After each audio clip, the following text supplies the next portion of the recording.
Welcome back to a new episode of Governance This Week. Next Sunday, Greece goes to vote amidst worries about the economy and the aftermath of a recent rail disaster. In the meantime, Turkey is gearing up towards a runoff between Erdogan and Kılıçdaroğlu, as neither candidate managed to secure 50% of the vote in the first round. We'll also add a bit of talk about financial stability because we have Professor Georgios Papaconstantinou with us in the studio today. George is Dean of Executive Education at the European University Institute, but among many other things, also the former Finance Minister of Greece. George, great to have you in the studio. Great to be here.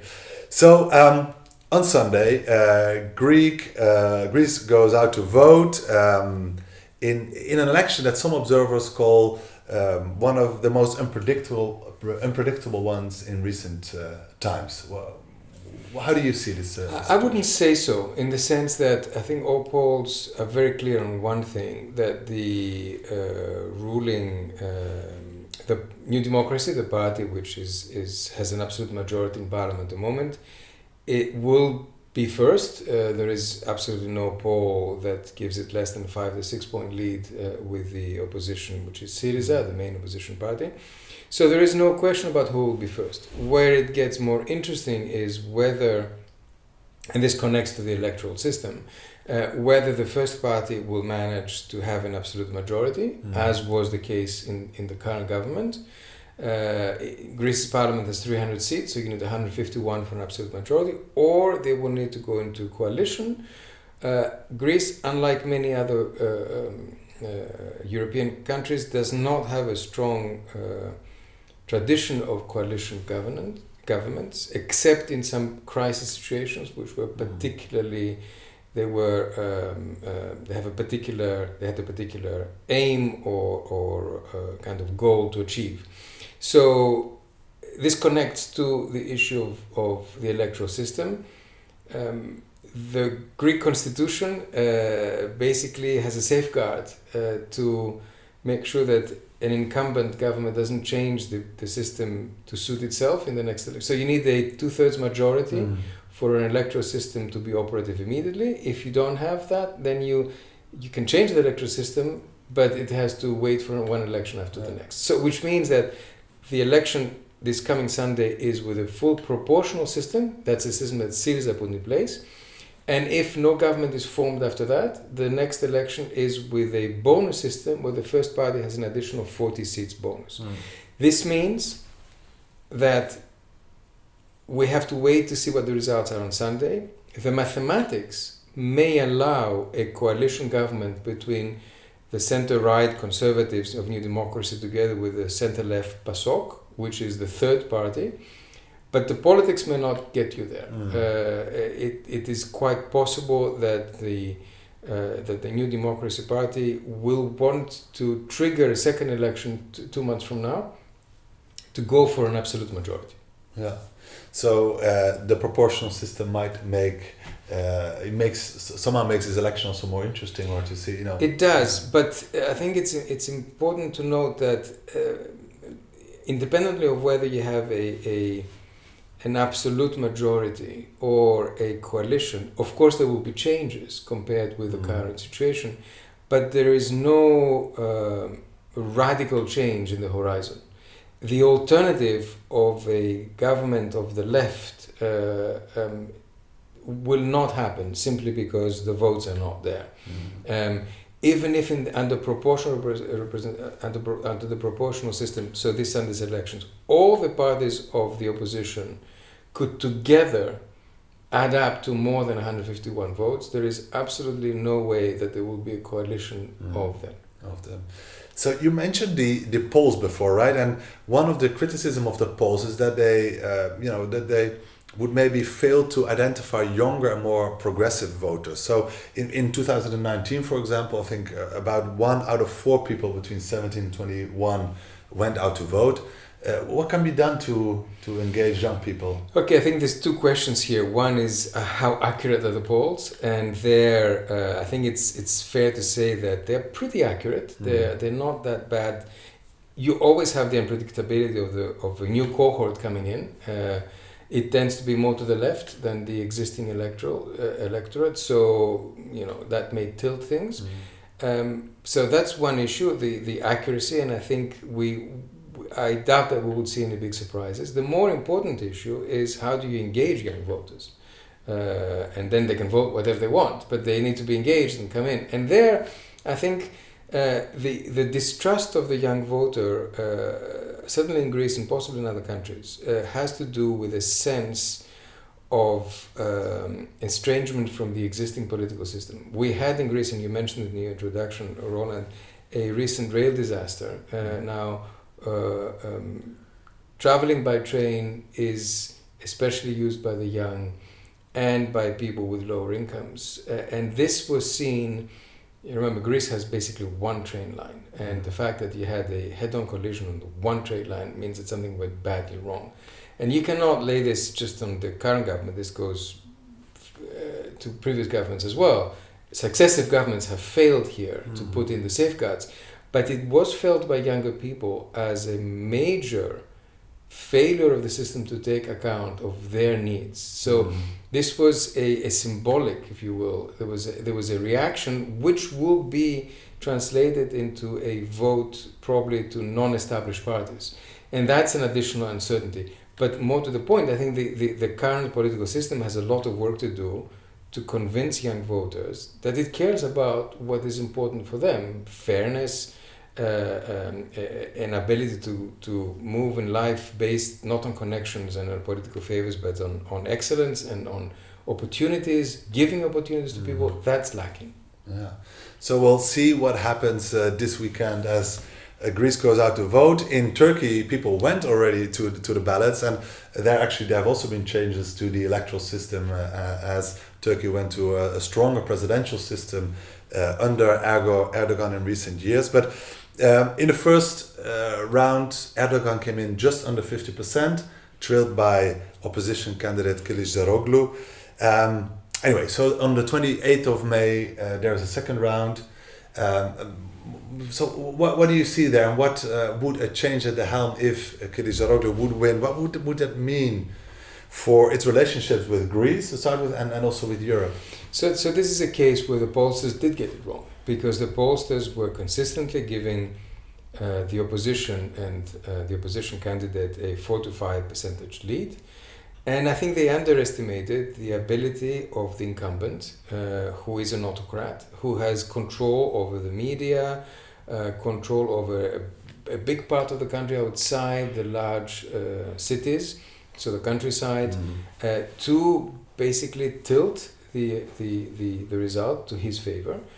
It is clear that the maths make it very, very hard for the opposition to win in 2 weeks from now. It's not impossible, but Erdogan needs about 270,000 votes, and whereas the opposition candidate needs millions of votes to get there. Yeah.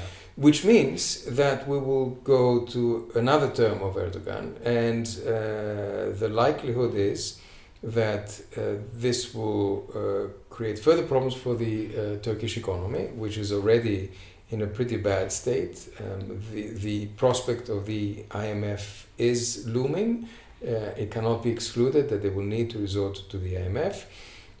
We saw already after the first Sunday results that the financial markets reacted very badly to this. We will see, more importantly for the population, a continuation of the strategy of autocracy, basically, of controlling as much as possible the state apparatus, of limiting liberties, and in the geopolitical sense, you will see a Turkey that will continue to play this kind of balancing act between the West and Russia. And it has played this fairly successfully, I think, for itself, in the sense of extracting concessions from the West. It has played this card with refugees. It has played this card in the war in Ukraine. It is an unreliable Western ally, but an increasingly important geostrategic, given its geostrategic position, a very important player in the region. So it's not a good result for Turkey, and it's not a good result for the region. It will increase risk and uncertainty across everything, going from the economy to geopolitics. Yeah. Well, thanks for sharing that analysis with us, George. You actually talked about financial institutions, and I would like to move on a little bit from elections to financial matters. And as a former member of the European Parliament and as a finance minister, you spent quite some time in Brussels, right, negotiating. And one of the things that were discussed this week was a proposal by the European Commission for an updated bank crisis management and deposit insurance framework, also called CMDI. What is this thing exactly, and how can it contribute to more financial stability? Okay, so it's important to go back a little bit to the financial crisis. In the financial crisis, we realized that a big part of the economic governance of the Eurozone was lacking, and that was that we had not developed a banking union. This was the forgotten child when we created the Euro and the European Monetary Union. And we realized that this was crucial because even if in some cases, and my country is an example, the trigger of the crisis was fiscal, at the end of the day, the Eurozone crisis was a banking crisis, which had to do with confidence in financial markets, confidence in banks and European banks. So what did we do? We started a process of creating a European banking union, where we concentrated the power of oversight, the ability to resolve into the at the European level under the ECB and under a number of other organizations that were formed, SSM, the Stability Mechanism, and as we did that, we embedded a higher level of confidence into the European banking system. Now, we didn't complete the job because we left what's called the third pillar of this, which is a European deposit scheme where your deposits up to a level would be guaranteed at a European level. This has still not been part of the reform. You do have at a national level this scheme. So what this specific new initiative does is reflecting on the recent turbulence in financial markets and on the fact that we've seen that in the US, a lot of smaller regional banks were very, very vulnerable, and this created a kind of a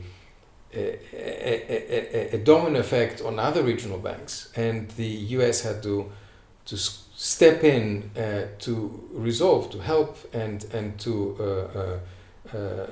sort of restore the confidence in the financial system, in the fear that something similar could happen to Europe, where we do have a lot of smaller banks.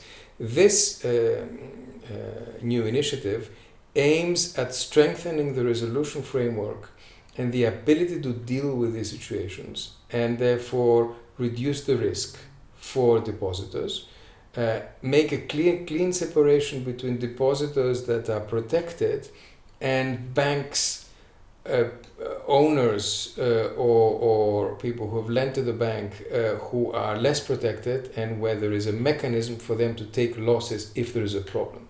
So it's a step in the right direction. It takes this governance framework down from the large banks also to the smaller banks.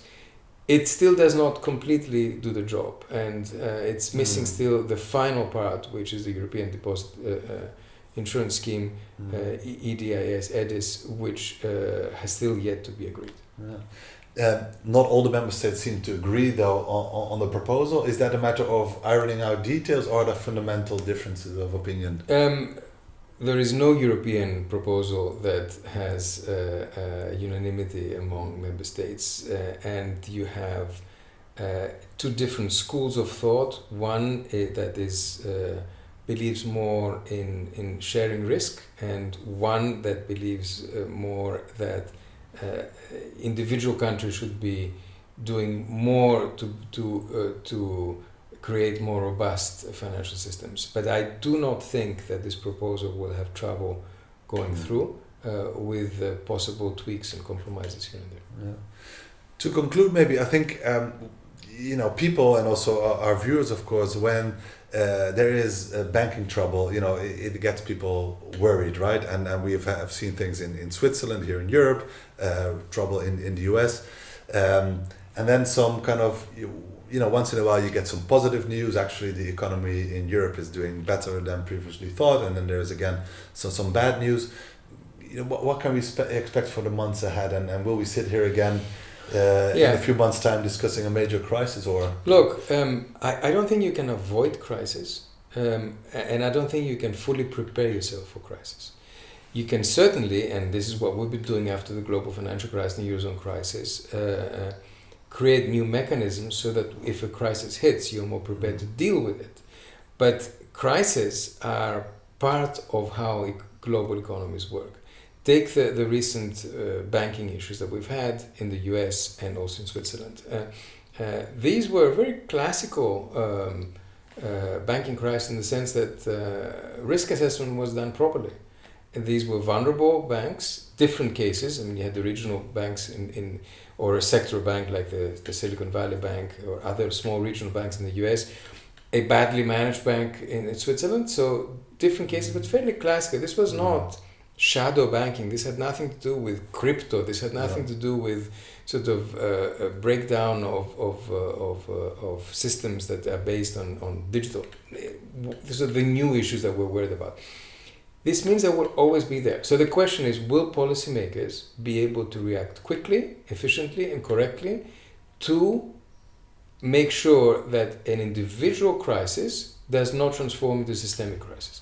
That's the main challenge. And I think we're better at doing that than we were before, and we've seen this in the case of the US. You can argue about the specifics, but overall we have seen that it did not mutate into a global, let alone a national financial crisis. Yeah. Well, thanks, George. Let's conclude on that reassuring note. Thanks for sharing your insights with us today, and we'll be back next week with another episode of Governance This Week.